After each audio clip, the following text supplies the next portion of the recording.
आज हम बात करने वाले हैं रिकर्जन की। रिकर्जन का मतलब क्या होता है? बार बार, ठीक है, दोहराना, किसी को रिपीट करना, ठीक है।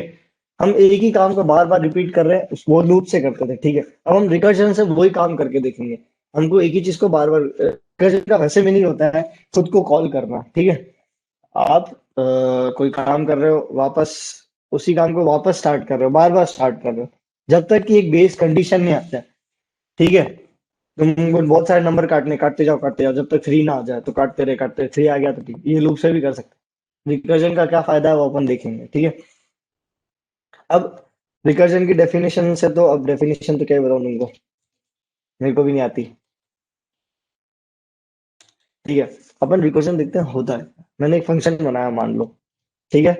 ये फंक्शन है, ठीक है, अपन मजे ले रहे हैं, ये फंक्शन है, ये कुछ नहीं करता है, कुछ नहीं करता है, ठीक है। इंट मेन, अपन मेन में इस फंक्शन को कॉल करना पड़ेगा, है ना। हमेशा प्रोग्रामिंग स्टेप बाय स्टेप करोगे ना तो तुम्हें सही रहेगा।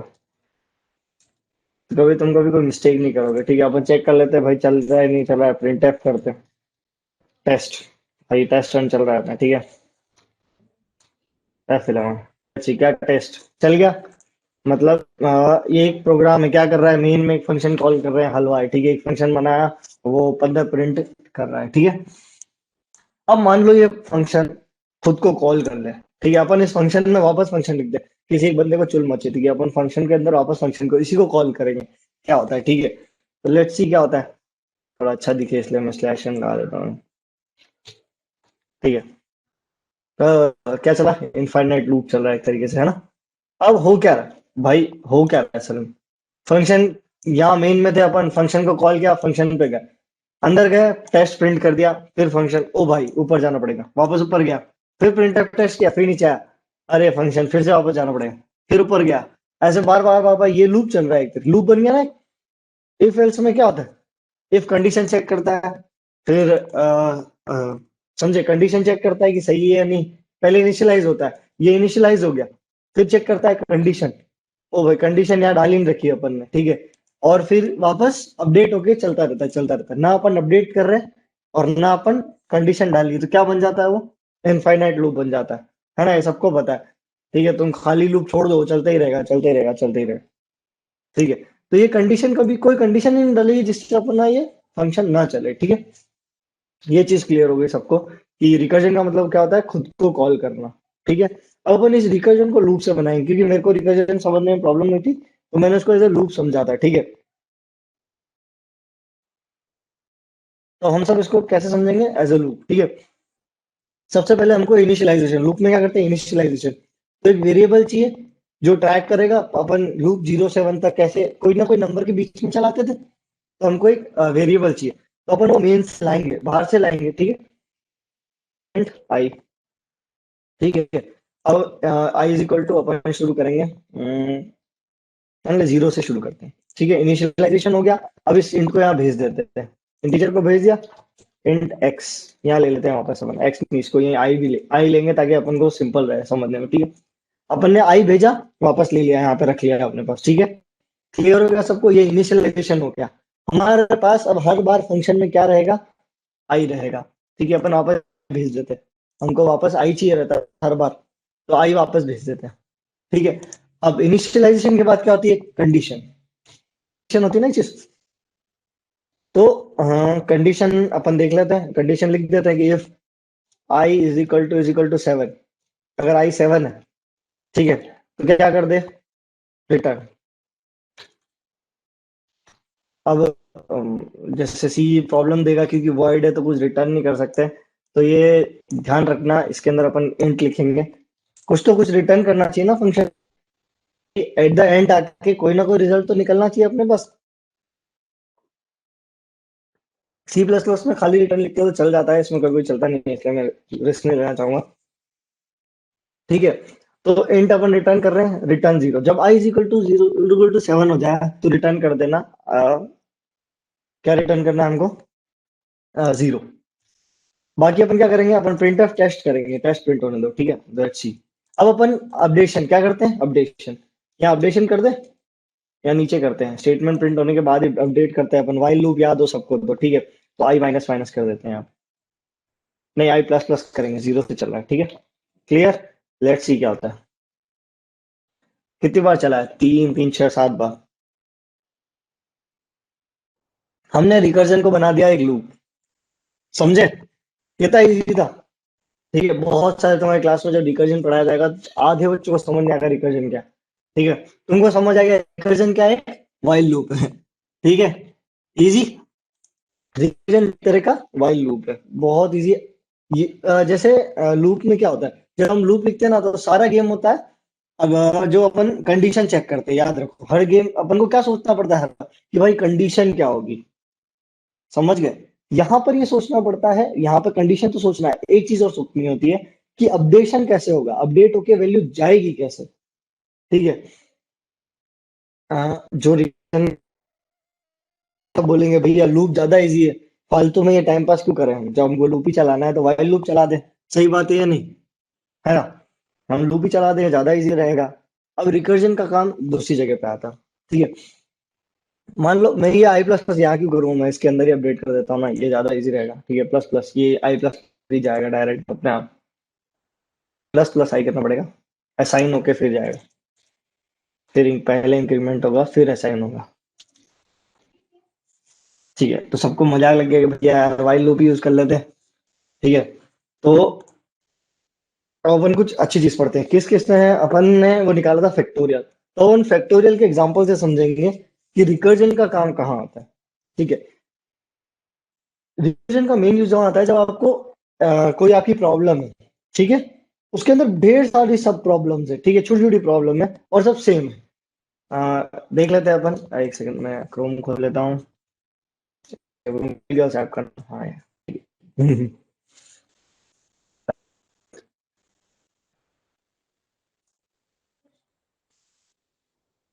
सो गए क्या? थम्स अप करो, सोए नहीं तो पार्टी वाला भेजो पार्टी।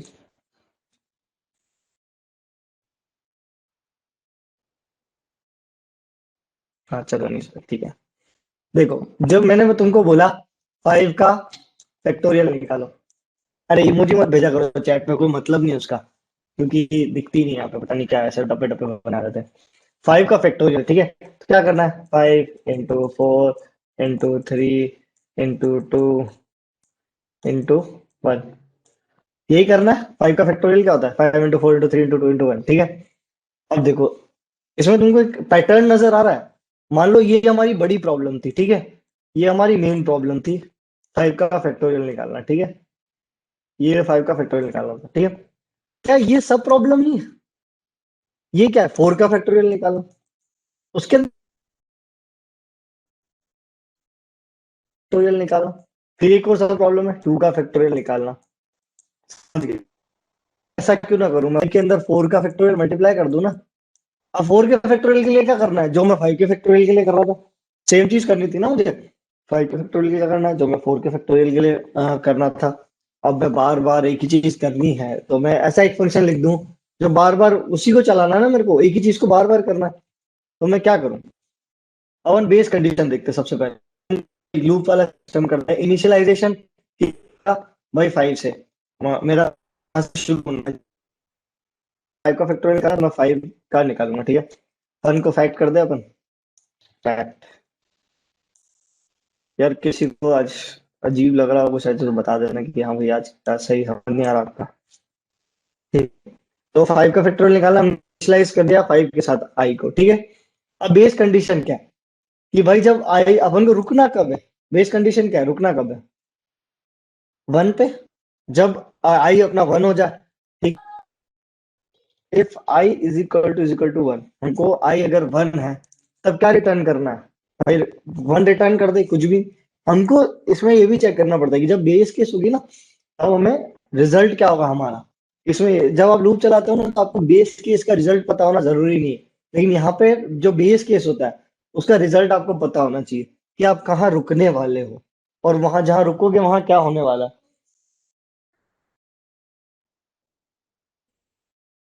ठीक है, तो अपन देखते हैं यहाँ पर अपन को क्या करना है, रिटर्न 1। ठीक है, जब हम बेस केस पे पहुंचेंगे 1 आएगा तो हमको 1 रिटर्न करना है। ठीक है, और बाकी हमको अपडेशन करना है, तो मैंने बताया था अपडेशन कैसे करना है हमको, रिटर्न एन स्टार। अभी मैं एक बार लॉजिक लिख देता हूँ, तुमको फिर बताऊंगा क्या लिखा है मैंने। ठीक है, मैंने तुमको क्या बताया था कि भाई जब तक वन नहीं है ना, सबसे छोटा बेस केस क्या था हमारे इसके अंदर? वन। अपन कलर चेंज करते हैं, कलर का चेंज बताइए। ठीक है, बेस केस क्या है? वन। ये बेस केस है, जब तक यहाँ नहीं आते तब तक रुकना नहीं। इसके बाद तो अपन को कुछ करना नहीं। इसके बाद तो वन रिटर्न करना है, ठीक है। वन होगा तो वन रिटर्न करना, बाकी टाइम पे हमें क्या करना है? बाकी टाइम पे हमें क्या करना है कि हमको फाइव में मल्टीप्लाई, जो नंबर है डिवाइड की, उसके अंदर क्या मल्टीप्लाई करना है? अगला बेस केस, मतलब अगला सब केस, जो छोटा केस है हमारे पास, जो फोर है, उससे एक कम करने के बाद उसका फैक्टोरियल हमको ऐड करना है। तो यही चीज लिखी हुई है यहाँ पे कि भाई अगर वन हो तो वन रिटर्न कर, जब तू लास्ट में पहुंच ही गया एंड में तो वन रिटर्न कर दे। नहीं तो बार बार क्या कर, N star fact N minus one कर दे। ठीक है, किसी को इस चीज में प्रॉब्लम है तो बताओ।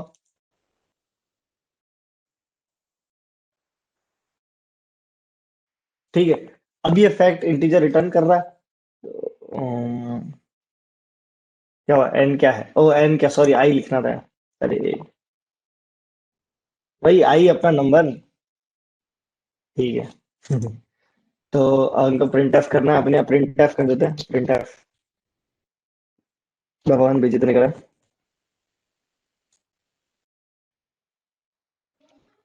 चलो ready? हाँ, ठीक है। 125 का फैक्टोरियल हमने निकाला कर्जन से। कितना छोटा सा कोड लिखना पड़ा हमें, कोई लगाना पड़ा, कुछ भी नहीं लगाना पड़ा, एक कंडीशन और एक लाइन में फैक्टोरियल निकल गया। अब असल में हुआ क्या यहाँ पे? भैया हुआ क्या, जब हमने इसके अंदर फाइव, अपन पूरा प्रोसेस देखेंगे, ठीक है। जब हमने यहाँ पे, मैं इसको क्लियर कर देता हूँ, ठीक है। जब हमने यहाँ फाइव से शुरू किया था, ठीक है, फाइव आया, कंडीशन फॉल्स थी, तो उसने क्या कॉल किया? उसने रिटर्न किया, क्या रिटर्न किया? फाइव। फाइव रिटर्न, तो रिटर्न करना है, वो रुका हुआ रिटर्न कर रहा था, वो रिटर्न करने जा रहा था, उसने देखा फाइव स्टार, अरे ये तो हलवा है। फाइव स्टार आ गया और उसको लगा अरे यार मेरे को खुद को बुलाना पड़ेगा, तो वो रुक गया यहाँ पे, ठीक है, कुछ रिटर्न नहीं किया। उसने क्या किया, इस प्रोसेस को स्टोर कर लिया यहाँ कि भाई रुक, एक और चीज करनी है ऊपर। ठीक है, ऊपर गया, उसने खुद को कॉल किया। ठीक है, वो ज्यादा इंपॉर्टेंट है। भाई पहले ये करेगा, जब ये करेगा तो ही तो आगे इसका रिजल्ट आएगा। उसने बोला चलो मेरे से ऊपर वो चीज है, ठीक है, तो उसने स्टैक है। हमेशा जो प्रोग्रामिंग चलती है, ठीक है, हमारा जो सारे फंक्शन एग्जीक्यूट होते हैं उनका एक स्टैक होता है, वो एक के बाद एक ही होते हैं, ठीक है। ऐसा नहीं होता कि चार फंक्शन एक साथ चल रहे हैं, वो अलग चीज, वो सी प्लस में सीखोगे तुम। मल्टी थ्रेडिंग होती है वो, उसमें शायद तुमको उसमें तो नहीं पढ़ाएंगे, लेकिन खुद पढ़ लेना, ठीक है। उसमें तुम एक साथ तीन प्रोसेसेस को रन करा सकते हो। तो अब क्या हुआ यहाँ पर, फोर, फोर आया, यहाँ पर आई क्या था, फोर हो गया ना। आई माइन मतलब आई माइनस वन हमने रिटर्न किया, तो इंट की वैल्यू क्या हो गई? पहले फाइव थी तो फोर हो गई, फोर आया। फिर इसने कहा चलो रिटर्न करते, फिर आगे गया, ओ शिट, फिर से मेरे को पीछे वाले कॉल करना। फिर गया, फिर थ्री के लिए बैठा रहा, ठीक है, फिर टू के लिए गया। ठीक है, अब टू के टाइम पे अब इसको क्या मिला होगा? एक सेकंड, अरे चैट, ठीक है, अब जब ये वन के लिए गया, ठीक है, टू के टाइम पे इसने वन को कॉल किया होगा, ये वन के लिए गया, ठीक है, ये वन के लिए जैसे ही गया, वन, यहाँ पर देखा इसने, अरे कंडीशन ट्रू हो गई, क्या करना है? वन रिटर्न करना है। क्या रिटर्न करना है? वन। इसने यहाँ से भेज, ठीक है, इस फंक्शन का कॉल कहाँ था? यहाँ था ना, यहाँ उसने कॉल किया था फैक्ट वन, यहाँ कॉल था, समझ रहे हो ये चीज को?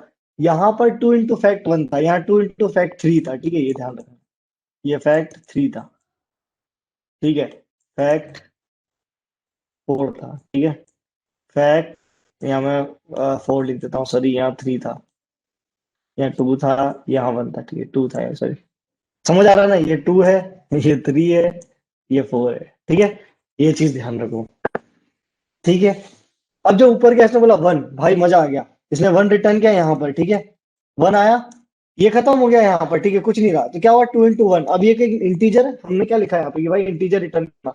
ओ टू इंटू वन इंटीजर हो गया, ठीक है, तो इसने टू रिटर्न किया यहाँ पे, टू रिटर्न किया, तो इसकी जगह पे क्या आ गया? टू, टू थ्री जा सिक्स, यहाँ आ गया सिक्स, 6 4 जा 24, यहाँ आ गया 24, 24 5 जा 120।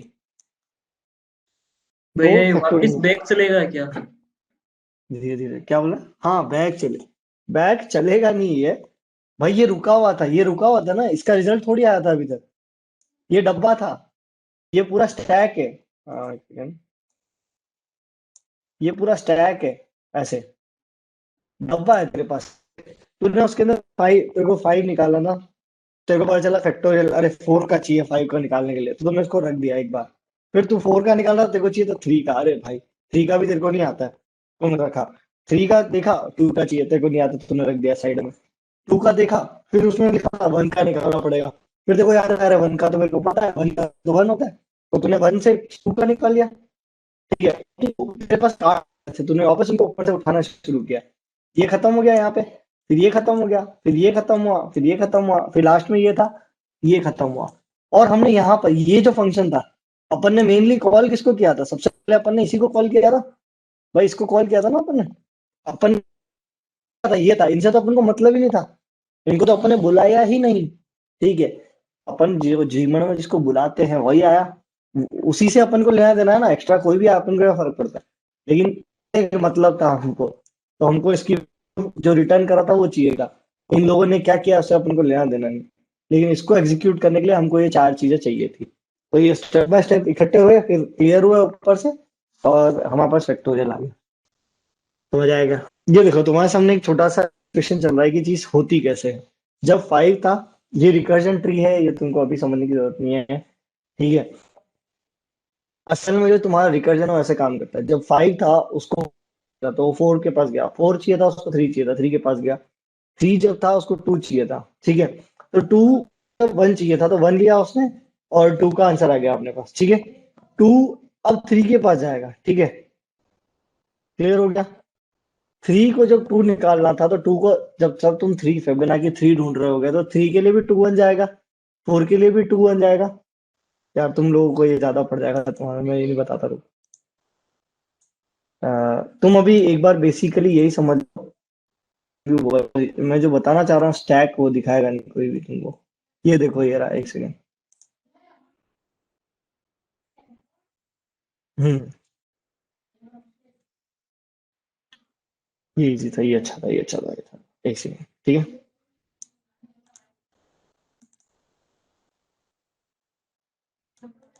इधर देखो,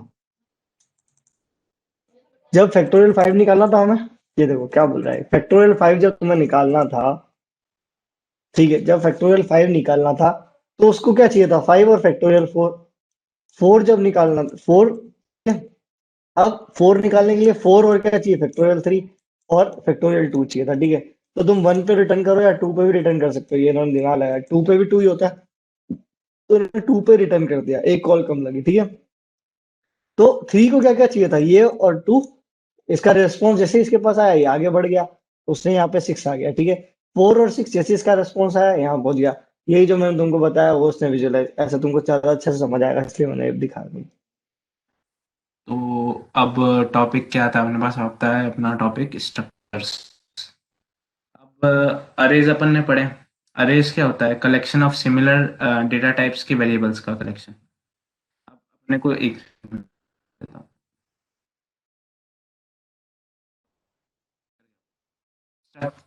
वॉल्यूम ठीक है ना, मतलब जोर से तो नहीं बोलूँ ज्यादा।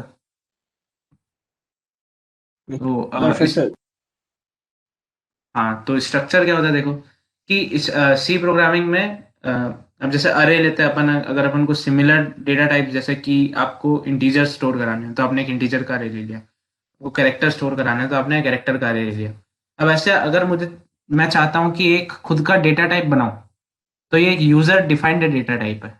यूजर खुद से एक वो डेटा टाइप की डेफिनेशन देगा कि भाई मेरे इस डेटा टाइप का मैं एक वो डेफिनेशन दे देता हूँ, इसके अंदर जितने मैं मेंबर्स डाल रहा हूँ ना, जैसे मैं इंटीजर के साथ कैरेक्टर भी ले सकता हूँ और उसके साथ फ्लोट भी ले सकता हूँ, डिफरेंट डेटा टाइप्स के कलेक्शन को अपन स्ट्रक्चर बोलते हैं।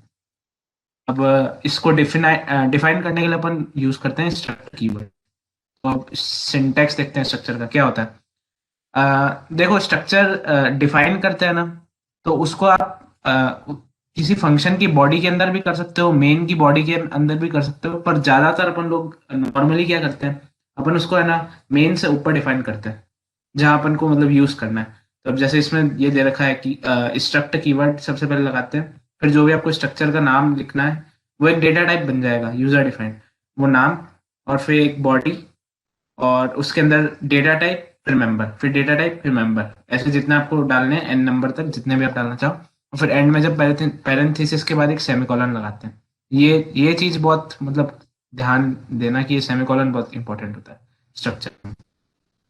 अ, अब एग्जांपल देते हैं कि मतलब स्ट्रक्चर में वेरिएबल कैसे बनाते हैं। अब ये एक बहुत बेसिक सा वो है। अब यहाँ पे पहला मेथड क्या बोलता है अपने को कि एक स्ट्रक्चर अपन ने लिया पर्सन, ठीक है। अब उसमें अपन ने 3 टाइप के डेटा मेंबर्स लिए। एक हुआ कैरेक्टर का नेम का अरे, कैरेक्टर अरे नेम नाम का, और वो 50 साइज का है, 50 बाइट्स का। ओके। और एक इंटीजर लिया है, सिटी नंबर है या सेट नंबर है मेरे को नहीं पता, सेट नंबर लिखा है तो। और एक एक अपन ने लिया है फ्लोटिंग पॉइंट सैलरी। तो ये 3 का कलेक्शन है पर्सन। अब मेन प्रोग्राम के अंदर यहाँ पे पैरेंथेसिस के अंदर अपन ने जब अपन को इसके वो वेरिएबल्स बनाना है तो अपन कैसे बनाएंगे। सबसे पहले अपन लिखेंगे स्ट्रक्ट पर्सन, यानी कि स्ट्रक्ट और आपके स्ट्रक्चर का नाम। फिर जैसे अपन यहाँ पे लिखते हैं ना इंट, एक सेकंड में उसमें उसमें जाता हूँ उसमें, अच्छा तुम्हें सुनना है।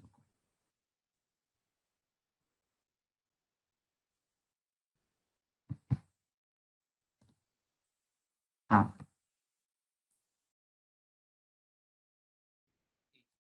अब अपने को ये क्या होता है, अपने को एक इंटीजर डिफाइन करना है ए, तो अपन ऐसे लिखते हैं इंट ए। अब मुझे एक स्ट्रक्चर के लिए मेंबर डिफाइन करना है, तो मैं कैसे डिफाइन करूंगा। पहले तो अपन को डेटा टाइप लिखना पड़ेगा। डेटा टाइप कैसे लिखेंगे, अपने स्ट्रक्चर का नाम अगर स्टूडेंट है तो स्टूडेंट, ये तो अपने को लिखना ही, ये डेटा टाइप हो गया, ये इंट की जगह ले रहा है। इंट डेटा टाइप है, ये भी एक डेटा टाइप है, तो अपन को पूरा लिखना है। अब सी प्लस प्लस में ऐसा होता है कि आपको स्ट्रक्टर लिखाने की जरूरत नहीं पड़ती, अपन खाली स्टूडेंट लिखते हैं तो भी हो जाता है। पर सी में आपको स्ट्रक्टर स्टूडेंट दोनों साथ में लिखना पड़ता है। और फिर इसके आगे जितने अपने को मेंबर चाहिए, अब जैसे कि स्टूडेंट 1 और स्टूडेंट 2, ऐसे अपन 3 मेंबर्स मतलब यहाँ पे डिफाइन कर रहे हैं स्ट्रक्चर स्टूडेंट टाइप के स्ट्रक्चर के, ठीक है। अब दूसरा एक मेथड भी होता है, अगर आप चाहो कि ग्लोबल वेरिएबल डिफाइन करना है। ग्लोबल पढ़ा है क्या तुम लोगों ने, ग्लोबल और लोकल पढ़ा है क्या तुमने, बस चैट में लिख दो या बता दो। हाँ, गिट में बताया था भैया ने। हाँ, तो ग्लोबल में क्या होता है, ग्लोबल में अपन है ना प्रोग्राम में ऊपर ही टॉप में वेरिएबल डिफाइन कर देते हैं और उसको अपन प्रोग्राम में यूज करते रहते हैं। तो मेथड 2 होता है ग्लोबल इनिशियलाइजेशन का। अब आपके पास एक स्ट्रक्चर है वही पर्सन वाला है, और आपको ये 3 मतलब डिफाइन करना है। तो आप उसकी बॉडी में का जब एंड होता है ना, तो लास्ट पैरेंथेसिस के बाद और सेमीकोलन से पहले आप डेटा मतलब जो आपको वेरिएबल्स बनाने हैं मेन प्रोग्राम में जो आप यूज करोगे वो लिख सकते हो, उसे कॉमा से सेपरेट करते हुए। और एक और चीज, अब अरे ऑफ स्ट्रक्चर मतलब अरे और स्ट्रक्चर। अब जैसे कि मेरे पास ये मैंने अभी ये बताया था आपको कि स्ट्रक्ट स्टूडेंट्स Stu1 Stu2 और Stu3। अब मेरे को इतना नहीं करना, मेरे को क्या, एक ही जैसे अपने को नाम लेना है, रोल नंबर लेना है और घर का एड्रेस लेना है। अपन को बहुत सारे स्टूडेंट्स का लेना है, यहाँ तो अपने पास 3 ही है। अब अपने को ज्यादा का लेना है तो अपन हर के लिए थोड़ी बनाएंगे भाई Stu1 Stu4 Stu5। तो इसकी जगह अपन क्या कर सकते हैं, अपन एक Stu का अरे ले लेते हैं। जैसे अपने को कितने स्टूडेंट चाहिए, अपने को 10 स्टूडेंट चाहिए, तो उसके लिए अपन एक अरे ले लेंगे STU, ठीक है। ये अरे से अपन क्या करेंगे, एंटर करवाएंगे, can we initialize variables within a structure definition, yes we can. हाँ, अपन इनिशियलाइज करवा सकते हैं, बिल्कुल करवा सकते हैं, कोई दिक्कत नहीं होगी। बट अगर मैं प्रोग्राम के अंदर कोई उसके अंदर वैल्यू ऐड कर दूंगा तो फिर वो अपडेट भी कर सकते हैं अपन, ठीक है। ये समझ में आया ना कि स्ट्रक्चर वेरिएबल बनाते कैसे। और अभी तक जितना स्ट्रक्चर में मैंने थोड़ा सा ही पढ़ाया, अभी तो थोड़ा समझ में आया है या इसमें डाउट आ रहा है तो पूछो, आगे चलता हूँ फिर। ठीक है यार। अब स्ट्रक्चर के मेंबर्स को एक्सेस कर सकते, कैसे कर सकते हैं प्रोग्राम में। 2 तरीके होते हैं, एक होता है मेंबर ऑपरेटर, एक होता है स्ट्रक्चर पॉइंटर ऑपरेटर। अब इसको समझते हैं। अब देखो, अब जैसे फॉर एग्जांपल यही मैं इंट वाला ले रहा हूँ, इंट ए कॉमा बी। ओके, अब ये स्ट्रक्चर, चलो मैं स्ट्रक्चर डिफाइन बाद में कर दूंगा, पहले ये बेसिक समझो, ठीक है। एक इंटीजर्स अपन ने दो लिए ए और बी इक्वल टू 50 ले लिया, और इसको ले लेते हैं ए इक्वल टू 4। अब अपने को इसको प्रोग्राम में यूज करना है, तो अपन कैसे यूज करेंगे, B equal to B plus A. मान लो अपना ये लॉजिक है, तो अपन ये यूज कर रहे हैं, डायरेक्ट ही अपन लिख रहे हैं B equal to B plus है। अब जो स्ट्रक्चर के वेरिएबल्स है उसको अपन कैसे एक्सेस करते हैं वो मैं बताता हूँ। सबसे पहले तो एक स्ट्रक्चर बना लेते हैं, और क्या डिटेल लेनी है उसकी, क्लास ले लेते हैं, ठीक है। तो एक और इंटीजर ले लेता हूँ मैं, क्लास कौन।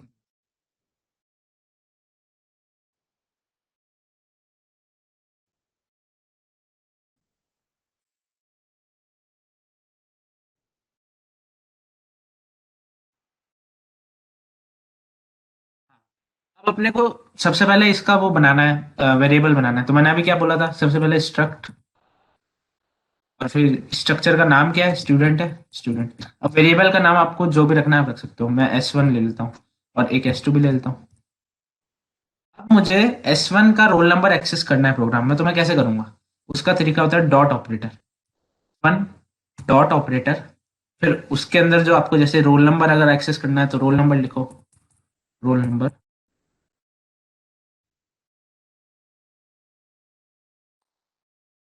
एक्सेस ऐसे करते हैं डॉट ऑपरेटर से, मतलब जो अपना वो वेरिएबल है उसका नाम, फिर डॉट ऑपरेटर, फिर इस स्ट्रक्चर के अंदर जो भी आइटम अपने को एक्सेस करना है। अगर आप मुझे यहाँ पे नेम एक्सेस करना होता तो मैं कैसे करता, S1 डॉट नेम, क्या है ना ये। तो अपन इसको इनिशियलाइज कर सकते हैं, नहीं एक ये ऐसे एक्सेस हो, हाँ ठीक है। इसमें अपन ये ले सकते हैं स्ट्रिंग, स्ट्रिंग है तो सॉरी,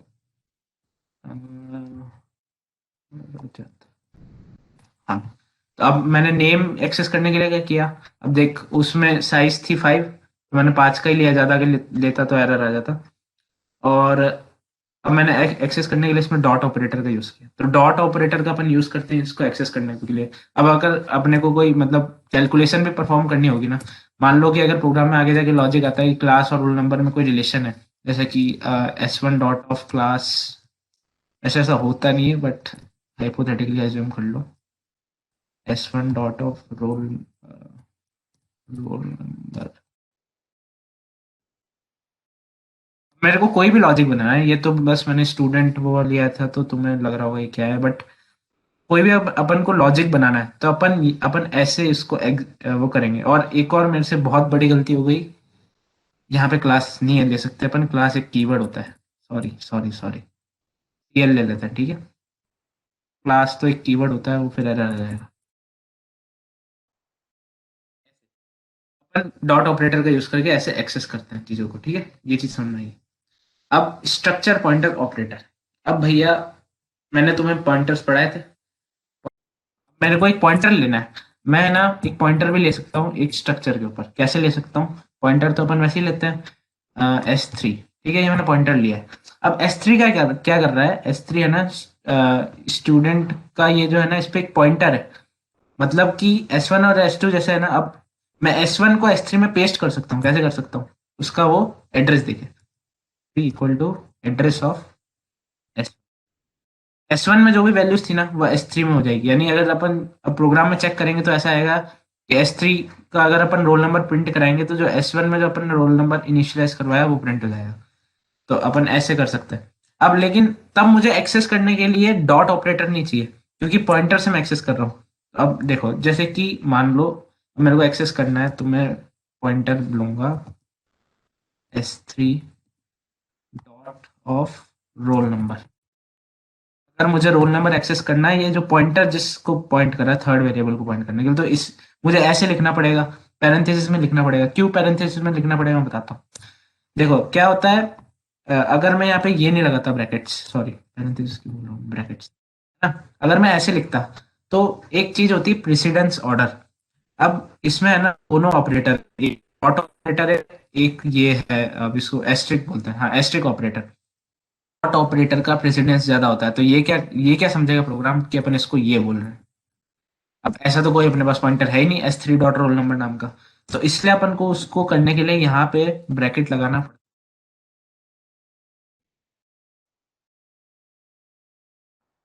अब मेरे को इतना लंबा नहीं लिखना, मेरे को इसका एक शॉर्टकट चाहिए।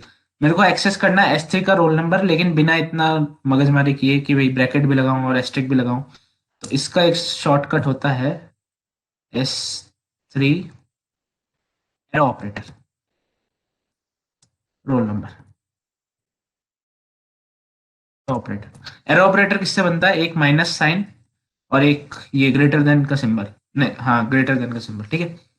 अब अगर मैं इनके बीच में स्पेस मत दे देना गलती से भी।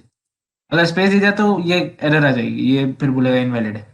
हाँ लेकिन अगर ये इनके बीच में स्पेस नहीं है तो ये एक पूरा और एक ऑपरेटर है, एरो ऑपरेटर बोलते हैं इसे।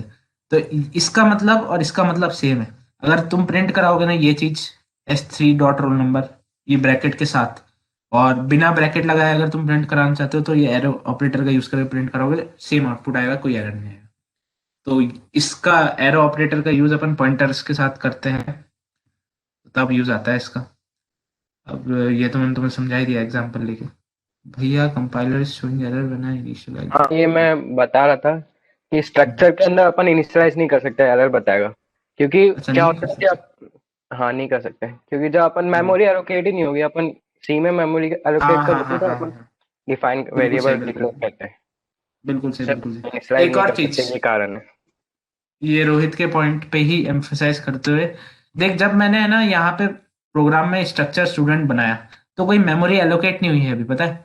ये एक ब्लॉक है जो बाद में एलोकेट होगा। वो मेमोरी किससे एलोकेट होगी? जब मैं S1 और S2 को डिफाइन करूंगा। S1 और S2 को अगर मैंने डिफाइन ही नहीं किया तो ये जो है ना इसका कोई मतलब नहीं है प्रोग्राम में। जब तक आप इसका ऑब्जेक्ट नहीं बनाओगे, ऑब्जेक्ट यानी कि वेरिएबल्स नहीं बनाओगे, तो इसका कोई फिजिकल यूज नहीं है, ये मेमोरी में जाके स्टोर होएगा ही नहीं। तो इसलिए जब ये बनेगा तब जाके, अब इसकी साइज अगर अपन को स्ट्रक्चर की साइज निकालनी है तो इसकी साइज क्या होगी? रोल इंटीजर की साइज क्या है? 4, और इंटीजर की 4 और इसकी 5 बाइट्स हो गई। 4 4 5 कितना हुआ? 13 बाइट्स। तो ये 13 बाइट्स एलोकेट कर देगा S1 को, और 13 बाइट्स एलोकेट कर देगा S2 को अलग अलग जगह पे।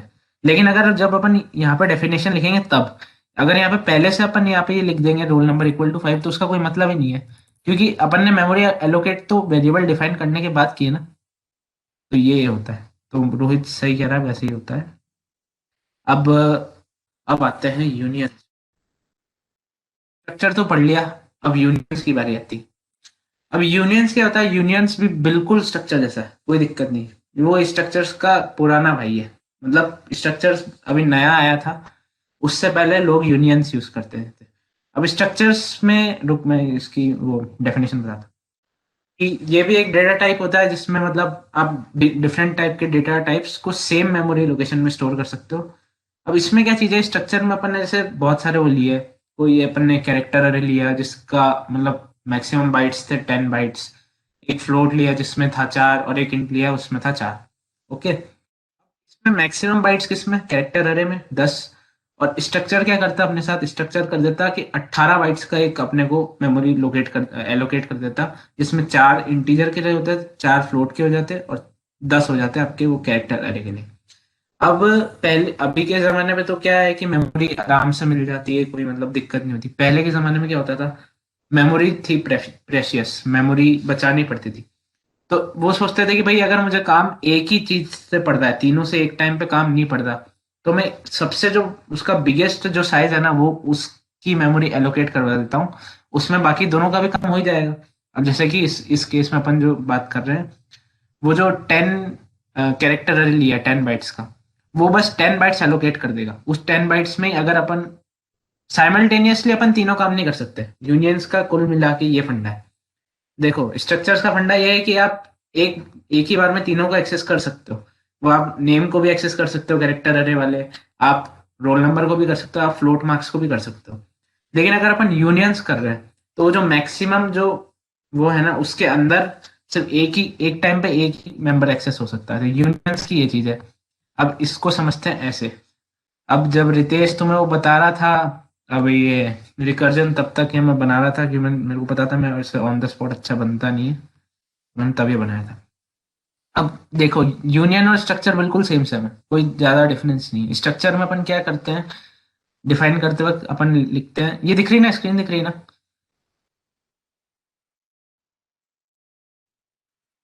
हाँ V1 है। हाँ, तो स्ट्रक्चर में अपन क्या करते हैं, स्ट्रक्ट, फिर स्ट्रक्चर का नाम और अपना जो भी अपना काम है अंदर का, और फिर पेरेंट वो क्या बोलते हैं, सेमीकोलन। यूनियन का डिक्लेरेशन क्या होता है, यूनियन में भी स्ट्रक्ट की जगह आ जाता है कीवर्ड यूनियन, फिर जो भी यूनियन का अपने को नाम रखना है वो, और फिर अंदर का वो ही मसाला, और फिर बाहर ये सेमीकोलन। अब इसको जब अपन वो करते हैं डिक्लेयर, मतलब सॉरी यार क्या बोलते हैं, हाँ, इसके लिए अपन जब अपन वेरिएबल इसको करते हैं मेन प्रोग्राम में या बाहर में या ग्लोबली लोकली जहाँ पे भी, तो अपन ऐसे करते हैं स्ट्रक्ट वेर वी, यहाँ पे अपन करेंगे यूनियन, यूनियन का नाम और जो भी यूनियन का आपको वेरिएबल लेना है वो। अब क्या करे, क्या होएगा, देखो यहाँ पे जब मैंने ये वी, ये लाइन लिखी स्ट्रक्ट वेर वी, तो ये क्या करेगा, मेमोरी में 11 बाइट्स रिजर्व कर देगा वी वेरिएबल के लिए, जो कि स्ट्रक्चर वेर टाइप का स्ट्रक्चर है ना, उसका एक वेरिएबल जो अपने वी लिया, उसके लिए 11 बाइट्स रिजर्व कर देगा। 11 क्यों करेगा, क्योंकि देखो इंटीजर में या तुम्हें बताया बहुत ने कि 4 बाइट्स का होता है, बट मेरे में कंपाइलर में 2 बाइट्स का है, तो ये समझ लो, चलो अगर 4 भी लेते हो तो 4 समझ, 2 समझना तो समझ लो। इंटीजर 2 बाइट्स का लिया, वेक्टर अरे एक 5 का है तो उसके लिए 5 बाइट्स चाहिए, फ्लोट के लिए 4 बाइट्स चाहिए, इन तीनों का एडिशन कितना होता है, 11 बाइट्स। तो जब अगर मैं एक वेरिएबल डिक्लेयर कर रहा हूँ स्ट्रक्चर का, तो वो उसके लिए एक ही बार में एक ब्लॉक बना रहा है मेमोरी में 11 बाइट्स का। मान लो मेमोरी लोकेशन 2000 से 2011 तक, ठीक है? तो इसमें पहली 2002 वाली मेमोरी लोकेशन पे चालू हो रहा है कैरेक्टर अपना अरे, 2007 वाली मेमोरी लोकेशन पे चालू हो रहा है अपना फ्लॉट वाला जो भी नंबर था, फ्लोटिंग पॉइंट। और ये टोटल जो है ना, ये है वी, ये मेमोरी में ऐसे कंटेजियसली एक ही साथ में स्टोर होता है एक ही जगह पे, ये होता है स्ट्रक्चर्स। अब यूनियंस में क्या होता है, यूनियन में होते हैं ये है ना, इनमें से सबसे मैक्सिमम क्या है, 2 5 और 4 में से 5 है।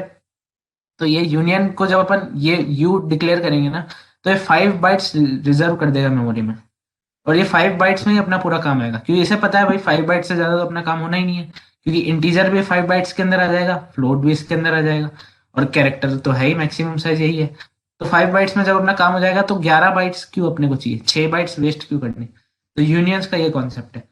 लेकिन अब यूनियंस के डिसएडवांटेज भी बहुत सारे हैं इस चीज के लेके। अब देखो यूनियंस में ये एक बार में आप एक ही काम कर सकते हो, दो काम नहीं कर सकते हो आप एक ही बार में। इंटीजर का ही अगर काम कर रहे हो प्रोग्राम में तो इंटीजर का ही कर पाओगे, फिर अगर आप उसमें कुछ वैल्यू अपडेट कर रहे हो तो जो पहले वाली वैल्यू थी ना उसमें चेंज हो जाएगा। अब मैं इसका एग्जांपल लेता हूँ कैसे होगा, मैं बताता हूँ।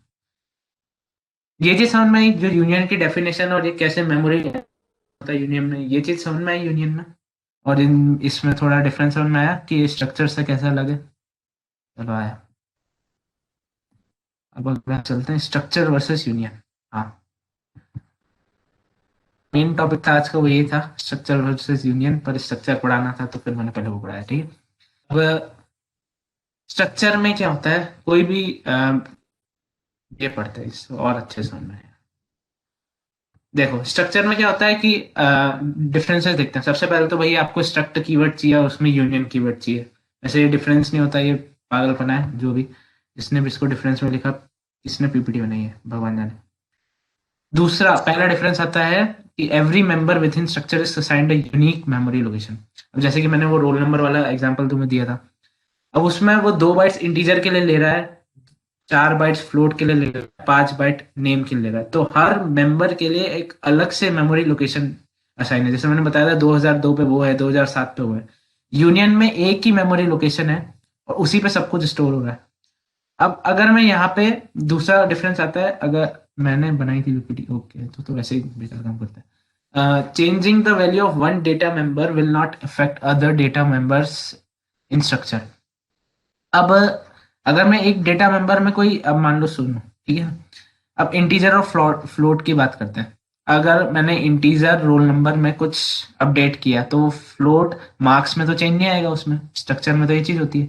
यूनियन में क्या होगा पता है, यूनियन में है ना 5 बाइट्स ही अपने पास। अब मैंने इंटीजर वो उसके अंदर डाल दी वैल्यू 45, और नीचे मैंने प्रोग्राम में और नीचे जाके चेंज किया फ्लोट और वो मार्क्स था ना, याद आ रहा है ना एग्जांपल जो अभी अपन ने जस्ट प्रोग्राम बनाया, वो जो मार्क्स है यूनियन के अंदर मैंने वो लिया फ्लोट मार्क्स, और वो अगर मैंने पहले इंटीजर रोल नंबर में 45 स्टोर करा रहता था, फिर मैं नीचे जाके करता हूँ फ्लोट मार्क्स में वैल्यू स्टोर कराता हूँ 46, ठीक है। और अगर मैं प्रिंट कराता हूँ दोनों को, तो दोनों में 45 46 की जगह 46 46 आएगा। वो जो वैल्यू थी ना वो ओवरराइट हो जाएगी, जो इंटीजर की जो वैल्यू थी ना वो फ्लोट से ओवरराइट हो जाएगी, वहां पे आ जाएगा 46.0000 और नीचे भी आ जाएगा 46.0000। तो यूनियन में ये चीज होती है, आप एक टाइम पे एक ही चीज यूज कर सकते हो, नहीं तो वो दूसरे वाले को ओवरराइट कर देगा। अब स्ट्रक्चर में आप एक टाइम पे बहुत सारे मेंबर्स को इनिशियलाइज कर सकते हो आराम से, यूनियन में आप एक टाइम पे खाली पहले मेंबर को इनिशियलाइज कर सकते हो, कि दूसरे को करने, जब आप दूसरे को करोगे तो वो पहले को ओवरराइट कर देगा, तो कोई मतलब तो है नहीं फिर उस चीज का। हाँ, इस और डिफरेंस है कि भाई स्ट्रक्चर का जो टोटल साइज है, जैसे मैंने बताया था 11 बाइट्स का वो था अपना एग्जांपल वाला, वो टोटल जो सारे डेटा मेंबर्स है ना उनका सम ऑफ साइज होता है। जैसे कि 2 + 4 + 5 था वो अपना 11, ठीक है। अब इसमें था the total of size of union is the size of largest data member. अब मैं वहां पे 5 बाइट्स था ना जब अपन ने यूनियन लिया, क्योंकि लार्जेस्ट तो कैरेक्टर अरे का साइज अपन ने 5 लिया था, तो मैक्सिमम साइज वही लेगा जो उसके लार्जेस्ट डेटा मेंबर का साइज होगा। अब इसका यूज, स्ट्रक्चर का यूज अपन बहुत चीजों में करते हैं, बहुत चीजों में। आगे तुम नोड स्ट्रक्चर्स बनाओगे, लिंक लिस्ट में वगैरह वगैरह, हर जगह काम आएगा स्ट्रक्चर। यूनियन का अपन यूज नहीं करते, ये थोड़ी प्रिमिटिव टेक्नोलॉजी है, ये अब इतना उसमें कुछ काम में रहती नहीं है। और मतलब ये इतना कोई काम का नहीं है, बस थ्योरेटिकली तुम्हें पता होना चाहिए कि यूनियन, कोई तुमसे पूछ ले कि यूनियन क्या होता है, तो ये होता है यूनियन। तो ये होता है स्ट्रक्चर और यूनियन के बेसिक डिफरेंसेस।